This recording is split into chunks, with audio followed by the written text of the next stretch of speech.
Halo guys, selamat bertemu kembali dengan saya Bung Turfirman Aprianto di channel Kreatif Cilik. Terima kasih masih setia dengan channel ini karena channel ini memang fokus untuk remaja dalam bertumbuh secara positif. Dan memang harusnya begitu, kita selalu bertumbuh setiap hari. Guys, pada kali ini kita kembali dalam perjalanan kita, bagaimana kehidupan kita yang digerakkan oleh tujuan. Nah, kali ini di poin yang ke-8 kita akan belajar bahwa kita direncanakan bagi kesenangan Allah. Anda direncanakan bagi kesenangan Allah. Pada saat Anda dilahirkan ke dunia, Allah ada di sana sebagai saksi yang tak kelihatan. Dia tersenyum atas kelahiran Anda. Dia ingin Anda hidup dan kelahiran Anda memberinya kesenangan besar. Allah tidak perlu menciptakan Anda, tetapi Dia memilih untuk menciptakan Anda demi kesenangannya sendiri. Anda ada untuk kepentingannya, untuk kemuliaannya, untuk tujuannya, dan untuk kesenangannya. Mendatangkan kegembiraan bagi Allah, hidup bagi kesenangannya adalah tujuan pertama hidup Anda. Apakah Anda memahami kebenaran ini sepenuhnya? Anda tidak akan pernah lagi memiliki masalah dengan perasaan tidak berarti. Kebenaran itu membuktikan betapa Anda berharga. Kalau Anda sedemikian penting bagi Allah dan Dia menganggap Anda cukup berharga untuk ada bersamanya dalam kekekalan, apalagi yang bisa Anda anggap lebih penting dari itu. Anda adalah anak Allah dan Anda mendatangkan kesenangan bagi Allah lebih dari hal lain apapun yang pernah Dia ciptakan. Alkitab berkata, karena kasih-Nya Allah telah memutuskan bahwa melalui Yesus Kristus Dia akan menjadikan kita anak-anak-Nya. Inilah kesenangan dan tujuannya. Salah satu pemberian terbesar Allah kepada Anda adalah kemampuan untuk menikmati kesenangan. Dia memperlengkapi Anda dengan panca indera dan emosi sehingga Anda bisa mengalaminya. Dia ingin agar Anda menikmati kehidupan, bukan hanya menjalaninya. Alasan mengapa Anda bisa menikmati kesenangan adalah karena Allah menjadikan Anda menurut gambarnya. Kita sering lupa bahwa Allah memiliki emosi juga. Dia merasakan berbagai hal dengan sangat mendalam. Alkitab memberitahu kita bahwa Allah menyesal, cemburu, dan marah, serta merasa sayang, sedih, dan kasih, serta juga sukacita, kegembiraan, dan kepuasan. Allah mengasihi, bersuka, senang, bersorak, menikmati, dan bahkan tertawa. Nah, mendatangkan kesenangan bagi Allah disebut penyembahan. Nih, Alkitab berkata, Tuhan senang hanya kepada orang-orang yang menyembah Dia, kepada orang-orang yang berharap akan kasih setia-Nya. Segala perbuatan Anda yang mendatangkan kesenangan bagi Allah merupakan tindakan penyembahan. Seperti berlian, penyembahan memiliki banyak segi. Akan diperlukan banyak buku untuk menulis semua yang ada untuk memahami penyembahan. Tetapi kita tidak akan melihat pada aspek-aspek utama dari penyembahan dalam bab ini. Ahli-ahli antropologi melihat bahwa penyembahan merupakan suatu kebutuhan universal dipasang oleh Allah ke dalam elemen utama keberadaan kita, yakni suatu kebutuhan batin untuk berhubungan dengan Allah. Penyembahan sama alaminya seperti makan atau bernafas. Jika kita gagal menyembah Allah, kita selalu menemukan sebuah pengganti, meskipun akhirnya pengganti itu adalah diri kita sendiri. Alasan mengapa Allah menciptakan kita dengan keinginan ini adalah karena Dia mendambakan penyembah-penyembah.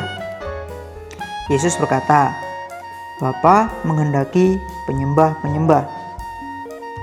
Tergantung pada latar belakang agama Anda mungkin perlu memperluas pemahaman Anda tentang penyembahan. Anda mungkin berpikir tentang ibadah minggu dan dengan bernyanyi, berdoa, dan mendengar khotbah. Atau Anda mungkin berpikir tentang upacara-upacara lilin dan perjamuan, atau Anda mungkin berpikir tentang kesembuhan, mukjizat dan pengalaman-pengalaman ekstatis. Penyembahan bisa meliputi unsur-unsur ini, tetapi penyembahan jauh lebih dari sekedar ekspresi-ekspresi ini. Penyembahan adalah gaya hidup. Penyembahan jauh lebih dari sekedar musik. Bagi banyak orang, penyembahan sama seperti musik. Mereka berkata, di gereja kami terlebih dahulu melakukan penyembahan, kemudian pengajaran. Ini merupakan kesalahan paham atau salah paham yang besar. Setiap bagian dari ibadah gereja adalah tindakan penyembahan. Berdoa, membaca Alkitab, menyanyi, mengaku dosa, diam saat teduh, mendengarkan khotbah, mencatat, memberi persembahan, baptisan, perjamuan kudus, menandatangani kartu komitmen, dan bahkan menyambut penyembah-penyembah lain. Sebenarnya, penyembahan ada lebih dulu dari musik. Ada menyembah di Taman Eden, tetapi musik tidak disebut sampai Kejadian 4 ayat 21 bersama kelahiran Yubal. Jika penyembahan hanya berarti musik, maka semua orang yang tidak memiliki bakat musik tidak pernah bisa menyembah. Penyembahan jauh lebih dari sekedar musik. Lebih buruk lagi, penyembahan seringkali secara salah digunakan untuk menunjukkan pada gaya musik tertentu. Mula-mula kami menyanyikan sebuah lagu, kemudian sebuah pujian dan penyembahan.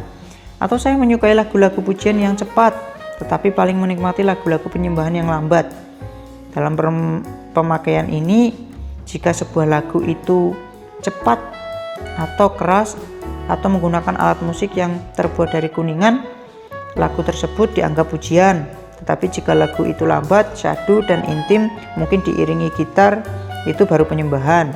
Inilah kesalahan penggunaan yang umum dari istilah penyembahan. Penyembahan tidak ada kaitannya dengan gaya atau volume atau kecepatan lagu. Allah menyukai semua jenis musik karena Dia menciptakan semuanya. Cepat dan lambat, keras dan lembut, lama dan baru. Anda mungkin tidak menyukai semuanya, tetapi Allah menyukainya. Jika lagu itu dipersembahkan kepada Allah dalam roh dan kebenaran, itu merupakan tindakan penyembahan. Nah, penyembahan bukanlah untuk kepentingan Anda. Sebagai seorang gembala sidang, ya, di sini menerima catatan yang mengatakan, saya suka menyembah hari ini. Saya mendapatkan banyak hal dari situ. Inilah pandangan salah lainnya mengenai penyembahan. Penyembahanlah bukanlah kepentingan kita. Kita menyembah demi kepentingan Allah. Ketika kita menyembah, tujuan kita adalah untuk mendatangkan kesenangan bagi Allah, bukan bagi diri kita sendiri. Nah, apakah teman-teman pernah mengetahui atau mendengar orang-orang yang sering berkomentar bahwa saat dia datang ke suatu ibadah, dia berkomentar, wah, pujiannya membuat saya senang, wah, saya jadi bisa menyembah dengan leluasa saat ikut beribadah pagi ini, atau hal-hal lain. Nah, itu adalah suatu hal yang sangat keliru, karena penyembahan bukan untuk kita kepentingannya, tapi penyembahan adalah untuk menyenangkan Allah. Nah, penyembahan bukanlah bagian dari kehidupan Anda. Penyembahan itu adalah kehidupan Anda. Jadi penyembahan itu adalah sebenarnya kehidupan kita. Penyembahan bukan hanya untuk kebaktian gereja. Kita disuruh, ayo sembahlah Dia senantiasa.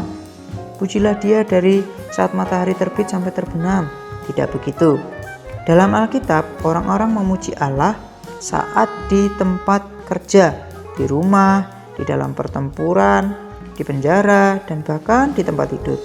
Pujian seharusnya merupakan aktivitas pertama ketika Anda membuka mata pada pagi hari dan aktivitas terakhir ketika Anda menutup mata pada malam hari.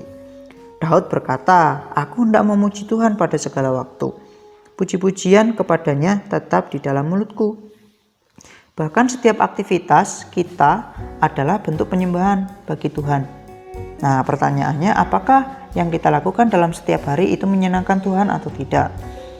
Kalau tidak, maka kita perlu belajar bahwa semua hal yang kita lakukan, pikiran kita hanyalah untuk menyenangkan Tuhan, untuk menyembah Dia. Nah, inilah teman-teman rahasia untuk gaya hidup menyembah, yaitu melakukan segala sesuatu seolah-olah untuk Yesus atau untuk kesenangan Allah.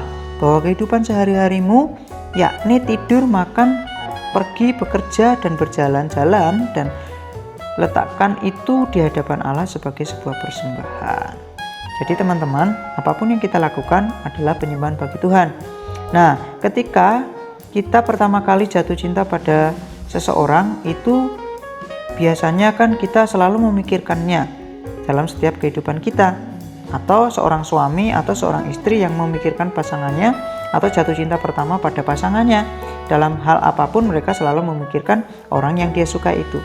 Nah, sama dengan itu bahwa kita menyembah Tuhan dalam segala hal yang kita lakukan setiap hari, dalam segala hal yang kita pikirkan setiap hari. Berbicara tentang segala hal atau kita direncanakan untuk kesenangan Allah adalah kita mencintai Allah sepanjang waktu. Terima kasih, pada kali ini kita belajar bersama-sama bagaimana kehidupan kita direncanakan untuk kesenangan Allah. Tuhan Yesus memberkati.